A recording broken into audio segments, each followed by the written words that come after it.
What is going on, YouTube? This is Metal Complex, and I am joined again here by Ricky. This is his knife. We are both super excited to show this. Main reasons being that this is a Blade HQ exclusive of CPM M4, and it is the coated version. The original version of this is released about a year ago. It was only like a year and a half, something like that. Was a non-coated version, and because of the nature of M4, we're going to talk about this a little later. I think the coated version is going to be heavily sought after. But just wanted to give a quick look at this. You know, we did two videos. We did one, it was just a silent walk around because we know that there are people who don't want to listen to me talk for 10 minutes or however long we're going to do this. So if you don't want to hear me talk, just go check out that other video. That's perfectly fine. But if you watch the other video and you ended up here and you want to hear us talk, well, we're gonna. So anyways, the jade in person is it's not like a swamp green. It's more of like, I think I used the word ghost. It literally looks like, I don't know. I can't say it looks literally like a ghost because that doesn't make any sense. It looks, I mean, it's like a translucent kind of, what color do you call this? There's a lot of like little plastic toys that glow in the dark. There you go. It looks like something that's going to glow in the dark that doesn't glow in the dark. That is the best explanation. I can't put a name to what color it would actually be though. Yep. I think that's a perfect explanation. I think that people will understand kind of what that means. So if you are seeing this right now and you're like, oh my gosh, a coated M4 Spyderco Paramilitary 2, I've got to have it. It's sold out. It sold out pretty quickly. In fact, Ricky went click crazy the moment that it dropped at Blade HQ, and didn't the site crash for like 10 minutes? Is that what you said? Yeah, it took a while before I could actually get through on it. Well, they sold out in a couple of hours. So, but this is a knife that I would recommend if you get the opportunity to purchase brand new on the secondary market for a small premium. It's one of the few where it's justified.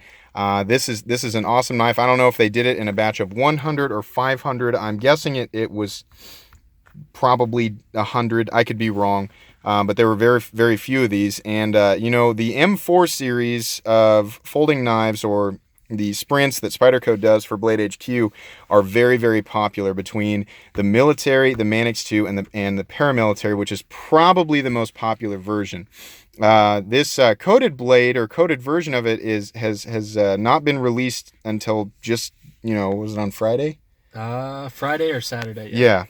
And I think that people are going to go kind of, that's the reason people went nuts for this, because CPM M4 is what makes these super popular. I mean, this is the one of, if not the most edge retentive, high toughness blade steels. You know, when you increase the toughness, oftentimes you trade out edge retention. Blades like CPM, or blade steels like CPM 3V, where you have crazy toughness, you know, it has okay edge retention and barely any corrosion resistance, whereas this has about 4% chromium, so it's not a stainless steel.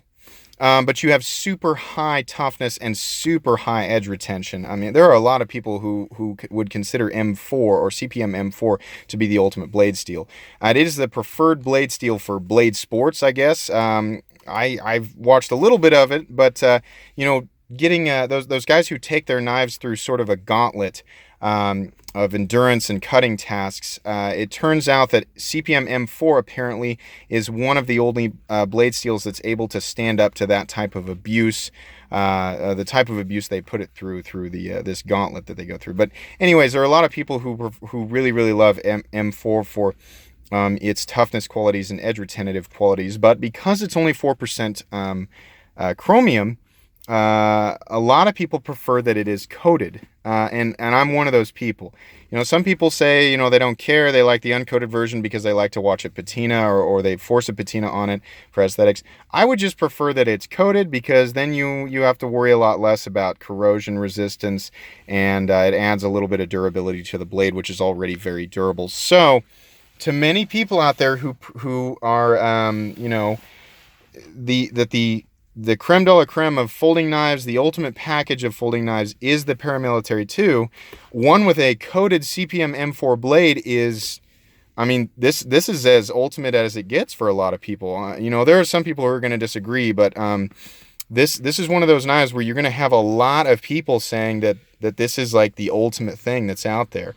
And, coated, uncoated, there's lots of arguments. Blade steel, lots of arguments. Paramilitary tube is the best folding knife that's ever existed. A lot of people think so, but again, more arguments. But one thing is for sure, this thing sold out extremely fast, and it is for one or more of the reasons that I listed just now. So we were really excited to get this on the channel because we knew that there weren't going to be a lot of these on the channel because there just aren't a lot of them out there that exist. I've already kind of talked about the Paramilitary 2, and I'm talking a lot right now. This is Ricky's knife. I didn't get one for myself, which I'm really starting to kick myself because this is awesome. I've never actually seen this color of G10 in person.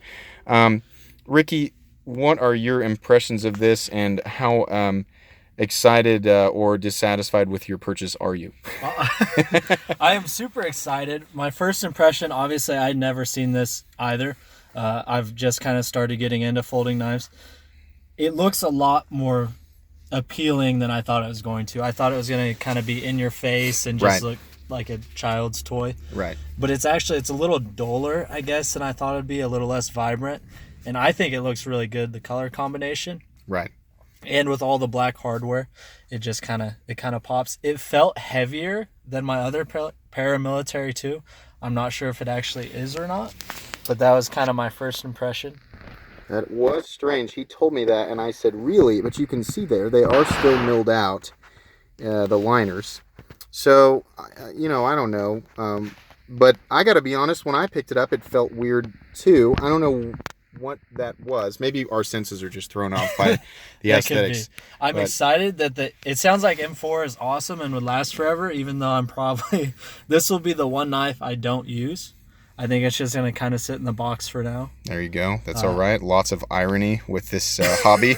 It is. The most durable steel you can get, but not actually going to ever find out. I'm excited for it, though. Cool. It'll be cool to have one that I kind of just play with at home. That's cool. So, if you had the choice, do you prefer the coated or the uncoated blade? I actually don't have a single uncoated blade. That's true. Well, I guess one is stone washed, and the other three have the DLC coating on there.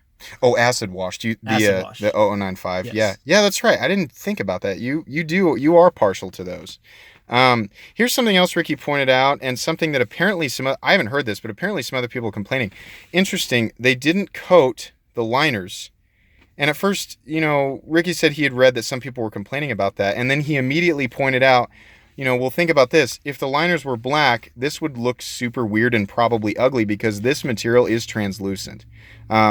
So actually, I'm going to give a thumbs up to Spyderco for not coating those. Your liner's not going to corrode. And as much as that would be aesthetically pleasing to somebody who was buying a coated blade, like, for example, the Mannix, this one's all coated, but it's all black. So the black G10's not translucent, so it makes sense. Right. But you can't really do the same thing here. So I think they made the right move not coating that. Yeah, gosh, I was so excited to show this on the channel. And his came perfect, by the way. Oh, yeah. I actually like it when they're a little tight out of the box because it means they're going to break in really well and you're not going to have blade play. His came just beautifully centered. As perfect as you could possibly hope a knife like this, that's a limited quantity and, a knife that many consider to be the best ever, and in a blade steel that is highly regarded as one of the best, if not the best blade steels out there for everyday carry. Actually, a multitude of things. This is great for fixed blades, great for folding knives, great for choppers, great for, slicers. I don't know what Spyderco runs their Rockwell at, but I know M4 is capable of like 64, which is pretty high. Interesting how the edges, and I've seen other M4 blades with this. I don't know if it's toothy or that's just the way the grind lines are. If I drag, you want to run your fingernail down that and see what you think, how it feels, if it's smooth or... It feels pretty smooth to me. Okay. But that's not saying a whole lot. Right. It's just the aesthetics of the grind. But I don't know. You know, I'm not a professional on edge geometry, and I'm definitely not a professional on steel. I'm just kind of, you know, reading from Z Knives, or the application that pulls information from Z Knives. But CPM M4 is a very, very impressive steel, and I think it's an awesome choice for this this limited run of the Paramilitary 2. So I don't know. That's pretty much it. Did you have anything else you wanted to add? I think that about sums it up. It's pretty awesome. Awesome, awesome. Well, hey, thanks for watching, guys. And if you're new to this channel, you know, please subscribe. I can't tell you guys how appreciative I am of the people who have subscribed, even the people who subscribed over the weekend, you know, just waiting to see what we were going to show.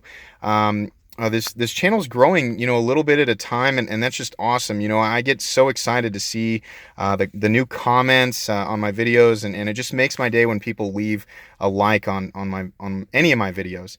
So if you enjoyed this one, please leave a like, and if you like this type of content and you're interested to see what else comes down the pipeline, I'm going to keep doing stuff like this. So subscribe to my channel and turn those notifications on, and you know, be a part of this, because it's fun, and I'm definitely going to keep going. Thanks again for watching, and have a great day, guys.